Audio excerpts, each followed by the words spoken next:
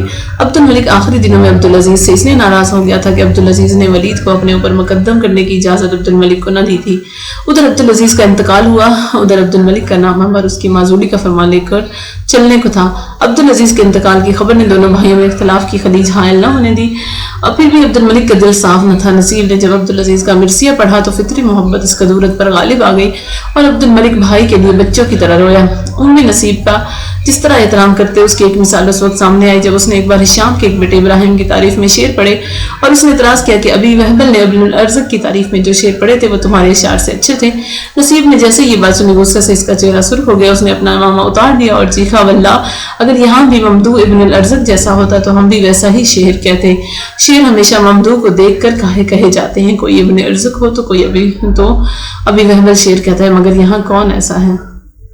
اس کے صاف معنی یہ تھے کہ نصیب کی نگاہ میں ابراہیم بن ہشام کی کوئی زیادہ وقت نہیں ہے۔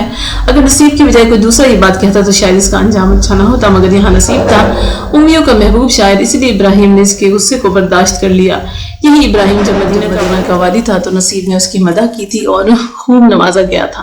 صاحب لغانی کا بیان ہے کہ ایک بار نصیب نے یزید بن عبد الملک کی مدح کی، یزید کو مدح بہت پسند آئی اور کہا مانگو جو مانگتے ہو۔ شاعر سمجھدار تھا، جواب دیا ہماری زبان سے آپ کا ہاتھ زیادہ بسیط ہے۔ یزید نے یہ سن کر شاعر کے منہ میں اپنے ہاتھ سے بہت سے قیمتی موتی بھر دیے۔ کہتے ہیں یہ موتی اتنے قیمتی تھے کہ شاعر مدت تک خوشحال رہا۔ ہشام بن عبد الملک بہت کنجوس امی بادشاہ کہا جاتا ہے۔ جب وہ تخت پر بیٹھا تو اس نے فرمان جاری کیا کہ کوئی ہماری مدح نہ کہے، خصوصیت سے نصیب کو مدح سے سخت ممانعت کر دی۔ نصیب کو جب یہ حکم پہنچا تو وہ سخت بیمار تھا، جیسے ہی بیماری کا زور ٹوٹا وہ بیماری ہی کے عالم میں سوار ہوا اور ہشام کے دربار میں پہنچا۔ اس کے چہرے اور جسم سے نکاہت کے آثار تھے۔ اسی عالم میں اس نے ایک لمبا قصیدہ پڑھا جس کا ایک شعر تھا۔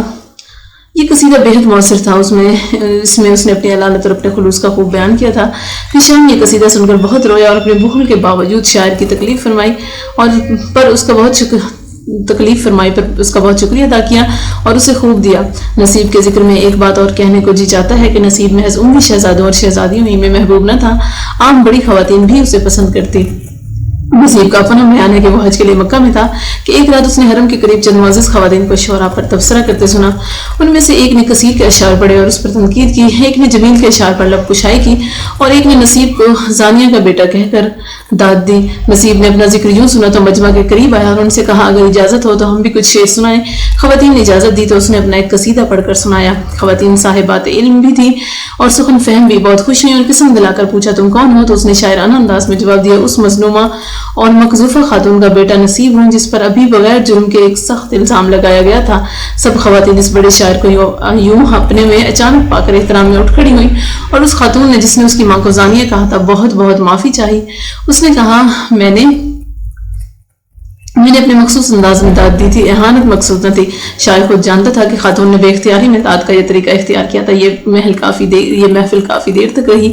جمیل نصیب کی طرح جمیل بھی امی دور کا محبوب اور مقبول شاعر تھا، بلکہ صاحب لغانی کے بیان کی روح سے جمیل اپنے ہم عصروں میں سب سے مقدم سمجھا جاتا تھا۔ وہ ایک بڑے خاندان کا فرد تھا، حسن و جمال اور جاہ و جلال اپنے آباء و اجداد سے ورثہ میں پایا تھا۔ کثیر اور عبد الرحمن بن حسان جیسے بڑے شاعر اس کا ذکر بڑے احترام سے کیا کرتے ہیں۔ کثیر تو خود کو جمیل کا شاگرد کہتا اور فخر کرتا کہ اس نے جمیل کی صحبت میں رہنے کا شرف پایا، اور سبینہ نصیب کو بھی جمیل کی بڑے شاعر ہونے کا اعتراف تھا۔ نصیب ہی کا بیان ہے کہ ایک دفعہ وہ مدینہ آیا اور اس نے لوگوں سے پوچھا کہ مدینہ میں شعر و ادب کے بارے میں سب سے بڑا نقاد کون ہے؟ تو لوگوں نے ولید بن سعید کا نام لیا۔ نصیب کہتا ہے وہ مسجد میں آیا جہاں ولید بن سعید بھی تھا اور عبد الرحمن بن حسان بھی تھے۔ اچانک ایک لمبے قد کا وجیح شخص آتا دکھائی دیا۔ عبد الرحمن پکارے جمیل آئے۔ سب لوگوں نے اسے گھیر لیا اور شعر پڑھنے کی فرمائش کی۔ جمیل نے اپنے 2 قصیدے انہیں سنائے اور جب وہ چلا گیا تو ولید بن سعید نے کہا واللہ جمیل شعر اہل اسلام ہے۔ عبد الرحمن بن حسان کچھ زیادہ متاثر تھے، انہوں نے کہا واللہ وہ تو اشعر اہل الجاہلیہ بھی ہے، یعنی مدینہ کے نقادان شعر و ادب کے نزدیک جمیل سب سے بڑا شاعر تھا، عہد اسلام کا بھی اور عہد جاہلیت کا بھی۔ جمیل علیہ السلام کے ان شعراء میں سب سے ممتاز ہے جنہوں نے عشق کیا اور شہرت پائی۔ صاحب لغانی کہتے ہیں کہ جمیل کو ایک بڑے قبیلے کی خوبصورت لڑکی سبینہ سے بے حد محبت تھی۔ سبینہ سے ملنے سے پہلے وہ اس کی بڑی بہن ام الحسین کے ذکر سے اپنے اشعار کو زینت بخشتا، لیکن جب اس نے سبینہ کو دیکھا تو اس سے عشق کرنے لگا۔ مگر عجیب بات تھی کہ وہ جب بھی سبینہ سے ملنے جاتا تو سبینہ سے تنہائی میں نہ ملتا، اس کی بہن ام الحسین بھی اس کے ساتھ ہوتی۔ دونوں بہنوں کے سامنے وہ اپنے شعر گاتا۔ جب اس نے پہلے پہل سبینہ کے ذکر سے اپنے اشعار کو مزین کیا اور سبینہ یہ اشعار سنے تو بے حد خوش ہوئی۔ بہت کم عمر تھی مگر جوان اور صاحب ذوق تھی، جانتی تھی کہ ایک بڑے شاعر کے اشعار جب کسی جوان لڑکی سے منسوب ہوتے ہیں تو وہ لڑکی زندہ جاوید ہو جاتی ہے۔ اس لیے یہ شعر سنتے ہی قسم کھائی کہ اب جب کہ یہ بڑا شاعر ان سے ملنے آئے گا تو وہ اس سے پردہ نہ کرے گی۔ وہ آیا تو وہ بہن کے ساتھ اس کے پاس پہنچی، اس کے اشعار سنے اور اس کی آنکھیں چمک اٹھی، مگر عین اسی لمحے جب اس کی آنکھیں چمک رہی تھی اور شاعر شعر پڑھ رہا تھا، لڑکیوں کے اعزاء نے جمیل پر اچانک حملہ کیا۔ بہادر جمیل نے مدافعت تو کی مگر اکیلا تھا، بھاگ آیا۔ ایک بار پھر جب وہ حسب وعدہ سبینہ سے ملنے گیا تھا تو کسی عرابی نے اس کے خاندان کو آگاہ کر دیا۔ خاندان کے لوگوں نے سبینہ اور ام الحسین کی حراست کی، انہیں جمیل کے پاس جانے نہ دیا۔ شاعر رات بھر انتظار کرتا رہا، صبح مضطرب و پریشان لوٹا تو اس کے خاندان کی عورتوں نے اسے تانے دیے۔ آج یہ باتیں لکھتے ہوئے ہمارا قلم کچھ حجاب محسوس کرتا ہے۔ خیال ہوتا ہے کہ پڑھنے والا یہ نہ سمجھے کہ ثقافت اسلام کا مصنف یہ کس بے شرمی میں الجھ بیٹھا ہے۔ یہ بے شرمی نہ تھی، اس دور کے عرب شعراء کا یہ ایک قسم کا قومی وصف تھا۔ وہ خوبصورت عورتوں سے عشق کرتے اور ان کا ذکر اپنے اشعار میں بڑے فخر سے کرتے۔ قدیم دور سے یہ وصف ان میں چلا آتا تھا۔ اسلام نے یقیناً ان کے ذہن کو سنوارا مگر ان کے شعر سے یہ بات نہ گئی، اور جیسے کہ ہم پہلے عورتوں کے باب میں عرض کر چکے ہیں، بڑی خواتین حتیٰ کہ صحابہ کی بڑی بیٹیاں اس بات میں عیب نہ سمجھتی کہ ملک کے بڑے شعراء ان کا ذکر اپنے اشعار میں کریں۔ ان کے نزدیک یہ عیب نہ تھا اور نہ کوئی شرم کی بات تھی۔ عرب عورتیں اس پر فخر کرتی ہیں۔ اس طرح سبینہ کو بھی یہ فخر تھا کہ جمیل اس کا ذکر اپنے اشعار میں کرتا تھا، مگر یہ سبینہ بڑی اونچی لڑکی تھی، اس کا کردار مضبوط اور بے عیب تھا۔ وہ عشق میں ہوس کو شامل نہ سمجھتی تھی۔ اس کے نزدیک عشق محض تھا کہ وہ اپنے شاعر کے اشعار سنے، آنسو بہائے اور لطف لے، اس سے زیادہ اس کے دل میں کوئی آرزو نہ تھی۔ ایک بار جب وہ دونوں تنہا تھے، جمیل کے ہاتھ میں تلوار تھی، اس نے سبینہ سے کہا، سبینہ کیا تم مجھ سے محبت نہیں کرتی؟ سبینہ سے کہا، تمہارے سوا اور دوسرا کون ہے جسے ہم محبت کریں؟ تو پھر شاعر نے کہا، تو پھر مجھے میری محبت کا صلہ دو۔ سبینہ نے پوچھا، کس قسم کا صلہ؟ شاعر نے جواب دیا، جیسا صلہ ایک محبوبہ عاشق کو دے سکتی ہے۔ سبینہ کی خوبصورت بھویں تن گئی۔ اس نے شاعر سے کہا، اگر تم نے یہ بات کبھی دہرائی تو ہم تمہارا چہرہ کبھی نہ دیکھیں گے۔ شاعر مسکرایا اور بہت خوش ہو کر کہا، واللہ ہم تم سے یہی جواب سننا چاہتے تھے، ہماری اپنی محبت ایسی ہی ہے اور ہم بھی اس محبت کو بے عیب رکھنا چاہتے ہیں۔ پھر اس نے اپنے اشعار پڑھے جن میں اپنی محبت اور دل کی آرزو کا اظہار تھا۔ ان دونوں میں جب یہ باتیں ہو رہی تھی، سبینہ کے بھائی اور باپ بھی چھپ کر پاس ہی کہیں بیٹھے تھے۔ ان دونوں کی محبت کا یہ عالم دیکھ کر وہ چپکے سے گھر لوٹ کر عہد کیا کہ وہ ان کے مابین کبھی حائل نہ ہوں گے اور نہ ان پر کوئی پابندی لگائیں گے۔ ہم نے جمیل کے عشق کی یہ کیفیت اس لیے بیان کی کہ وہ نہ فاسق تھا اور نہ فاجر، ایک اونچا شاعر تھا، ایسا شاعر جو گناہ سے آلودگی نہیں پانا چاہتا۔ سبینہ اس کی شعر کی ملکہ تھی، اس نے اس کی محبت میں بہت اونچے شعر کہے۔ جیسے ہی وہ شعر کہتا، زبان زدے خاص و عام ہو جاتے، گویے انہیں گاتے اور نئی نئی دھنیں نکالتے۔ کثیر اس کا ہمراز تھا۔ کئی بار وہ اس کے ساتھ سبینہ سے ملنے گیا۔ وہ جب دونوں باتیں کر رہے ہوتے، کثیر ان کے پاس بیٹھا ہوتا۔ کبھی کبھی تو ایسا ہوتا کہ کثیر جمیل کا پیغام رسا بن کر سبینہ کے ہاں پہنچتا۔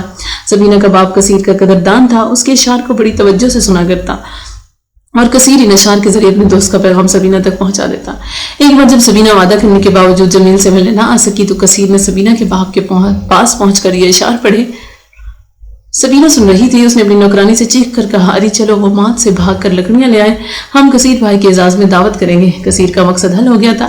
اس نے یہ بات سنی تو اجازت لے کر جمیل کی طرف بھاگا اور اس کو خبر دی کہ تمہاری محبوبہ 2 مات میں تم سے ملنے آئے گی۔